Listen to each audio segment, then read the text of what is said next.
यांचा शब्द तुम्ही खाली पाडला असं बोललं जातं? नाही, मी माझा प्रचार थांबवला होता. मी त्यांच्या शब्दाला मान देऊन घरातच बसलेलो होतो. माझ्या कार्यकर्त्यांनी त्यांचं ऐकलं नाही, त्याबद्दल मी त्यांची माफी मागतो. पण माझ्या कार्यकर्त्यांनी हा जो विजय मला मिळवून दिला त्याबद्दल मी शतशः आभारी आहे. तुमचा निकाल लागल्यानंतर गिरीश महाजन किंवा एकनाथ शिंदे यांच्याशी काही बोलणं झालं? नाही, माझा फोनच माझ्याकडे नाही. आतमध्ये इकडे मोबाईल नसल्यामुळे माझं कोणाशी बोलणं नाही झालेलं. नरेंद्र दराडे असं म्हणतायत की विश्वासघात झालेला आहे, सगळे नेते सारखेच आहेत, सगळे खोटारडे आहेत. त्याचं उत्तर तेच देतील. बरं, पण या संपूर्ण निवडणुकीमध्ये प्रचार यंत्रणा तुम्ही जोरात सुरू केली होती. असं म्हटलं जातं आहे की आधीच तुम्ही सगळ्या नगरसेवकांपर्यंत पोहोचला होता आणि त्याच्यामुळे इतर उमेदवारांना काही संधीच नाही मिळाली. मी फॉर्म भरण्याच्या पूर्वीच जी माझी प्रचार फेरी झाली होती, फॉर्म भरण्याच्या पूर्वी जागा वाटपाच्या अगोदर आपण खरं तर गणेश भाऊ गीतेंसाठी ही प्रचार फेरी आम्ही अवलंबली होती आणि जागा महायुतीमध्ये भाजपाला मिळावी आणि त्या रूपात गणेश गीतेंना त्या ठिकाणी उमेदवारी अपेक्षित होती. पण 31 मेला जागा वाटपाची जागा शिवसेनेला गेली आणि नरेंद्र दराडे जे निष्क्रिय उमेदवार लोकांनी त्या ठिकाणी नापसंती आज त्यांना त्या ठिकाणी घोषित केलंय, त्यांनाच ती उमेदवारी परत दिल्याने त्या ठिकाणी माझ्या कार्यकर्त्यांचा मला रेटा होता की गणेश भाऊ त्या ठिकाणी पक्षाच्या विरुद्ध जाणार नाही. पण गोकुळ भाऊ त्या ठिकाणी तुम्ही ही भूमिका पार पाडली पाहिजे. 1 जूनला आपण माहीत आहेत, आपणच माझी बाईट त्या ठिकाणी पहिल्यांदा घेतली होती आणि मी आपल्याला त्या दिवशी पण सांगितलं होतं की मला मतदारांचा त्या ठिकाणी विश्वास माझ्यावर दिसतो आणि म्हणून ही निवडणूक मी पुढे नेली. नाही, मी माझ्या ज्या कार्यकर्त्यांनी निवडणूक लढवली, ही खिंड माझी लढून जिंकून दिली मला, मी त्यांना विचारल्याशिवाय काय करू शकत नाही. मी आज पहिल्यांदा घरी जाणार, माझ्या आई वडिलांचे आशीर्वाद घेणार. मला काही कल्पना नाही त्याच्याकडे. तुम्हाला माहित असेल तर मला नाही माहित. नाही, मी सांगितलं ना, कार्यकर्त्यांना विचारल्याशिवाय मी काही करू शकत नाही. हा विजय जरी गोकुळ गीतेंचा असला, ते गोकुळ गीते नावाच्या व्यक्तीमागे असंख्य कार्यकर्ते आपण पण बघितलेले आहे आणि त्या कार्यकर्त्यांना विश्वासात घेतल्याशिवाय मी कुठलाही निर्णय घेऊ शकत नाही. मी सांगितलं ना, कार्यकर्त्यांना विचारात घेतल्याशिवाय माझी भूमिका अस्पष्ट आहे.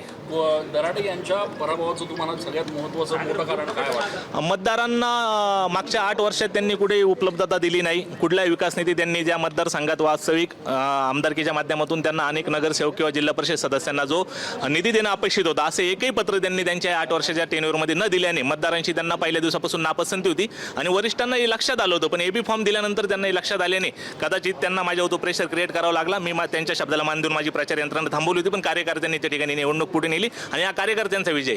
भाजपची आणि शिवसेनेची सुद्धा खूप मतं फुटले त्याच्यामध्ये. नाही, आता ते मला सांगता येणार, पण मला लोकांनी माझ्या विश्वास टाकला त्याबद्दल मी या मतदारसंघातील सगळ्या मतदारांचा मी आभारी आहे.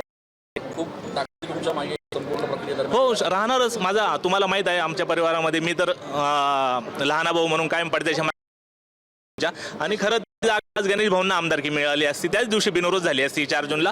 पण कदाचित महायुतीमध्ये जागा वाटपात ते सूत्र राखल्यामुळे हा विजय.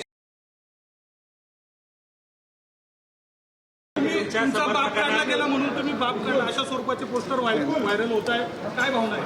100% माझा बाप काढला होता म्हणूनच मी त्या ठिकाणी माझा फॉर्म काढला. आज माझ्या दिसतो.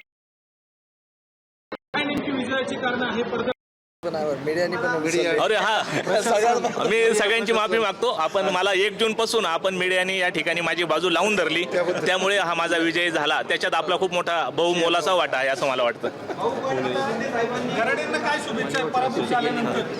पराभूत झाल्यानंतर दराडेंना काय शुभेच्छा दिल्या? एक गोष्ट अजून सांगतो, या समग्र प्रक्रियेमध्ये मला त्या ठिकाणी महाविकास आघाडी आणि मालेगावची इस्लाम पार्टी यांनी त्या ठिकाणी माझ्या मागे एक ठोस भूमिका त्यांनी शेवटपर्यंत ठेवली. मी त्यांचे विशेष आभार मानतो. छगन भुजबळ यांनी मदत केली नाही असं दराडे म्हणाले. मला त्याबद्दल माहीत नाही काही. मला मदत केली नाही, माझी त्यांची या प्रक्रियेत कधी गाठभेट पण झाली नाही आणि कुठलाही फोन पण नाही झालेला. भुजबळांचं बळ तुमच्या सोबत होता अशी चर्चा. आता दराडे कोणावर पण बोलू शकतात, तो त्यांचा अधिकार आहे.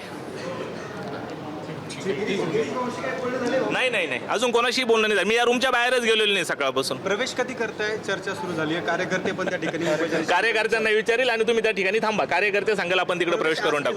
काहीच नाही. आता आज तर प्रवेश कुठे करायचा? आज पहिला आनंद उत्सव साजरा करू द्या. आज पहिला आनंद उत्सव चर्चा करून प्रवेश घेणार, धाराशिव पॅटर्न राबवणार. थोडी मला आता मोकळी घ्या तुम्ही.